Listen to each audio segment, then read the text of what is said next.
கன்னியாகுமரி மாவட்டத்தில் வரதட்சணை கொடுமை தலைவிரிச்சாடுது. இதுக்கெல்லாம் முக்கிய காரணமாட்டு பையன் வீட்டுக்காரங்களை சொல்கிறாங்க. என்னை பொறுத்த வரைக்கும் பையன் வீட்டுக்காரங்க இதுக்கு முக்கிய காரணம் கிடையாது. முழுக்க முழுக்க பொண்ணு வீட்டுக்காரங்கள் தான், பொண்ணை பெற்றவர்கள் தான் காரணம். காரணம் என்னன்னா, பிள்ளைங்களை கஷ்டப்படாமல் வளர்க்குறது, கஷ்டம்னா என்னன்னு தெரிய வைக்காமல் வளர்க்குறது. பிள்ளைங்க ஸ்கூலில் படிக்கும்போது காலேஜில் படிக்கும்போது ஒரு ப்ராப்ளம்னு சொல்லிட்டு பெற்றோர்கள்ட்ட சொல்ல வந்தாச்சுனாங்க, அதை என்ன ஏதுன்னு கூட கேட்காம அவர்கள் பெற்ற பிள்ளைகளே திட்டுறது. நீ ஒழுங்கா இருந்தா எல்லாம் ஒழுங்கா இருக்கும், நீ சரியா நடந்தா எல்லாம் சரியா இருக்கும், நீ அதெல்லாம் கண்டுக்காம போ. அந்த மாதிரி பொண்ணுங்களை ஒரு அணுங்காம குலுங்காம வளர்க்குறது. ஒரு ப்ராப்ளம் வந்து அதை எப்படி சால்வ் பண்ணணும், எப்படி ஃபேஸ் பண்ணணும்னு சொல்லிட்டு இப்போ இருக்க எந்த ஒரு பெற்றோருமே சொல்லிக் கொடுக்குறது கிடையாது. அதுக்கப்புறம் கல்யாணம் பண்ணும்போது பையன் வீட்டை பார்க்கும்போது பையனுக்கு நிறைய சொத்து இருக்கா, பேங்க் பேலன்ஸ் இருக்கா, வீடு இருக்கா, பையனோட ஸ்டேட்டஸ் எப்படி, பையனுக்கு ஒரு பங்களா இருக்கா, கார் இருக்கா, பைக் இருக்கா அப்படின்னு தான் பார்க்குறாங்களே தவிர பையன் என்ன பண்ணுறான், எப்படி படிக்கிறான், இந்த வீடு பையன் வச்சிருப்பாரா, பையன் விற்கிற அளவு கெப்பாசிட்டி இருக்கான்னு சொல்லிட்டு யாரும் பார்க்கறது இல்லை.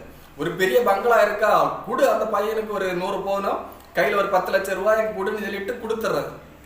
எதுவுமே விசாரிக்காம கொடுத்துறது. காரணம் என்ன, ஸ்டேட்டஸ் பார்க்கறது.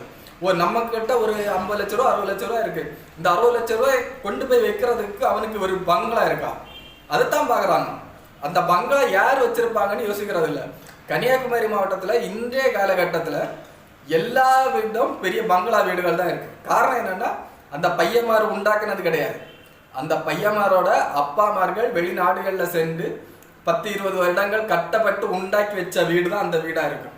ஆனால் இங்கே இருக்க பெண் வீட்டுக்காரங்க என்ன பண்ணுறது, அதை பற்றி யோசிக்கிறதே கிடையாது. போகிறது பார்க்கறது, எப்படி பார்த்தாலும் இந்த வீடு இந்த பையனுக்கு தானே வரும், எப்படி அந்த வீடு ஒரு 50-60 லட்சம் ரூபாய் இருக்கும் இடத்தோட சேர்த்து, ஸோ நம்ம பொண்ணை கட்டி கொடுத்துருவோம் அப்படின்னு சொல்லிட்டு கட்டி கொடுத்துறது. அந்த பையன் எப்படி, அந்த பையன் நல்லவனா கெட்டவனா, என்ன படிச்சிருக்கான், ஒழுங்கா வேலைக்கு போறானா, நம்ம இந்த பொண்ணை கட்டி கொடுக்குற இந்த பொண்ணை வச்சு வாழ்றதுக்கு உண்டான தகுதி அவனுக்கு இருக்கான்னு சொல்லிட்டு பார்க்கறதே கிடையாது. நம்ம ஸ்டேட்டஸுக்கு அவன் ஸ்டேட்டஸ் கரெக்டாக இருக்கா கூடு, அப்புறம் என்ன ஆகும், இப்படிதான் நடக்கும். ஆனால் பாவம் பழி மட்டும் பையன் வீட்டுக்காரங்க மேலே.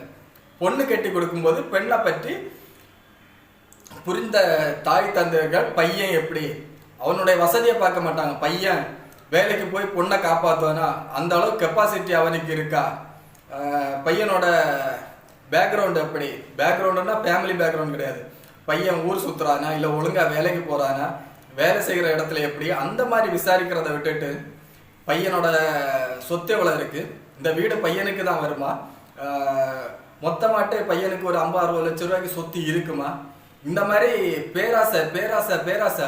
நம்ம பொண்ணு கட்டி கொடுக்குறோம், பொண்ணு அந்த இடத்துல போயிட்டு அணுங்காம குலுங்காம இருக்கணும், அந்த பொண்ணுக்கு கஷ்டமே இல்லாமல் இருக்கணும்னு சொல்லிட்டு பொண்ணை கட்டி கொடுக்குறது. அப்புறம் இதெல்லாம் நடக்கத்தான் செய்யும். இதில் யாரையும் எந்த குத்தமும் சொல்லிட்டு ஒரு